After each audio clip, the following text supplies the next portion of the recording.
Back to school time can be a financial burden not only for families with kindergarten to high school age children, but for those families with students in college as well. Tonight we are breaking down the non-tuition costs just to get your college-bound child ready for school. Here's NBC 15's Jaysha Patel.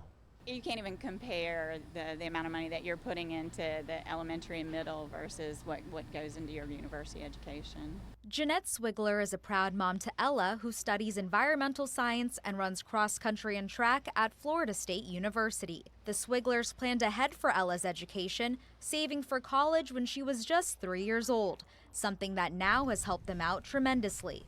If we had to just hit these bills straight on right now, it would be detrimental. I mean, I think we'd all be struggling. In a national survey by the National Retail Federation, the average planned spending per household for students returning to college is almost $1,000. That's conservative and doesn't include tuition expenses or books.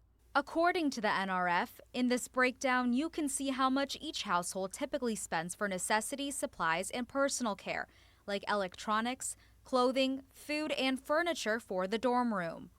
I have a lot of friends definitely that have to balance working with studies just to cover the cost of tuition and out-of-state fees or housing. Trez Dixon is the perfect example.